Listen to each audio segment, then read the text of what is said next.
waa Boolmoog Journal oo halkan daawadayaal idinka soo gudbinaya cudurka coronavirus oo faraba'an ku haya Yurub gaar ahaan dalka Talyaaniga. Waqooyiga dalka Talyaaniga ayaa waxaa lagu daadguriyay ciidamada militariga si ay xaaladda u xakameeyaan, iyadoo ay dhimashadu isu soo taraysa 24 saac ugu dambeeyay ayaa waxaa la xaqiijiyay inay ku dhinteen 615 qof ku dhawaad oo Talyaani ah, iyadoo dhimashada guud ahaan dalka Talyaaniga ay sii cagacagaynayso in ka badan 6,000 oo qof. waxaad moodaa xanuunka coronavirus inuu aad u saameeyay dalka Talyaaniga oo weliba isaga oo aad u leynaya dadka. dalka China ayaa waxa ay u soo direen gargaarkii ugu horreeyay diyaarad isugu jirta dawooyin iyo khubaro iyo dhakhaatiir si ay uga caawiyaan dhanka Talyaaniga dhibaatooyinka coronavirus, maadaama China ahaa dalkii ugu horreeyay ee dunida uu ka qarxo xanuunkaasi, iyaga oo u leh khibrad dhinaca sida loo xakameeyo amaba looga hortago, maadaama uu muddo 3 bilood soo garaacay dalka China. Talyaaniga ayaa waxa uu noqday wadanka aadka ay dadkiisu ugu dhimanayaan xanuunkan, waxaana moodaa inuu yahay Talyaaniga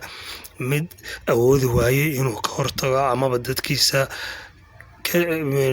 la qaadan waayay qaabkii loo xakameyn lahaa amaba ay dadku isu ilaalin lahaayeen.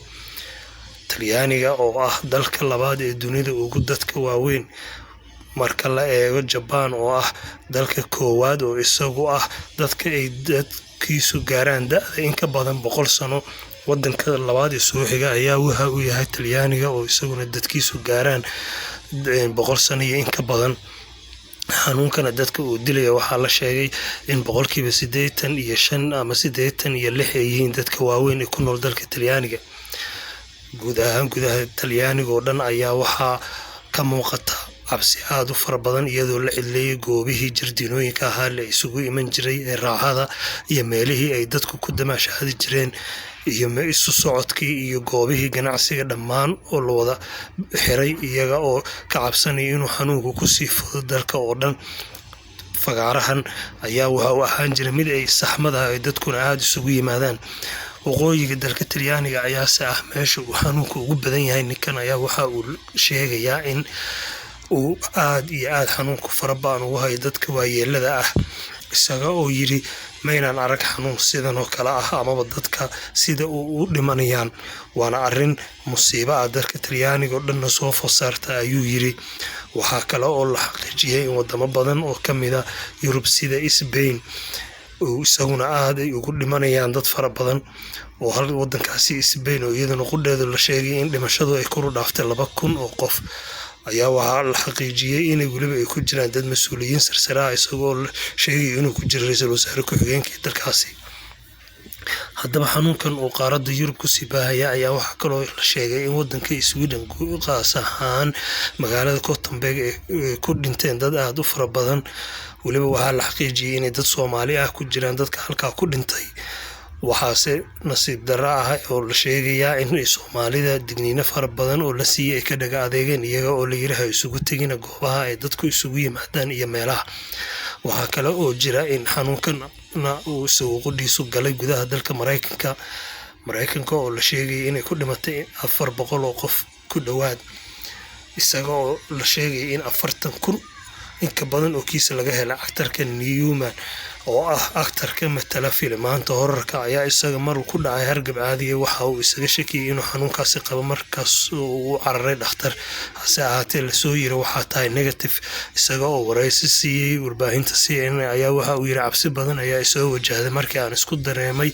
madax xanuun ama feebar, kadibna aan qof isku arkay, waxaan isiri waxa ku haleelay malaha xanuunkii, kadibna waxaan ku cararay dhakhtarka, weliba aniga oo ka dhuuntay qoyskayga una sheegin sida ay xaaladeedu tahay,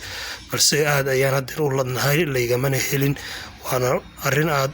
iyo aad aan u faraxsanahay oo caafimaadkayga aad iyo aad ayuu hadda u wanaagsan yahay, walow aan markii hore cabsi badan galay. actarka Newman oo ah actar filimada horarka ee Deadman Walking matala ayaa waxa uu yiri xanuunku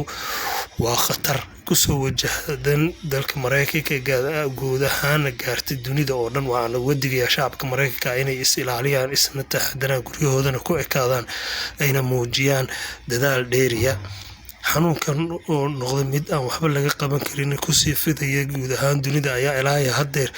wax aan la soo saarin dawadiisii mar uu shir jiraayad qabtay madaxweynaha dalka Mareykanka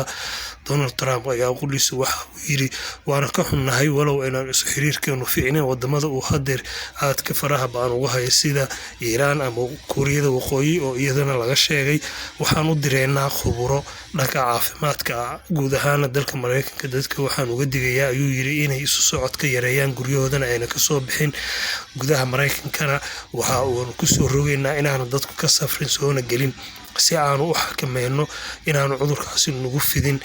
si aanu u ilaalino nafteena iyo nafta dadka shacabkeena Mareykanka si aanu ilaalino dhaqaalaheena si aanu ilaalino in aanu cudurkaani nala digin oo aanu hoos u dhigin ayuu yiri ama aanu noo saameyn sida wadamada qaarkood uu hadeer uu u galay kuwaas oo dhinac walba uu ka baabi'iyay cudurkan oo ayuu yiri mid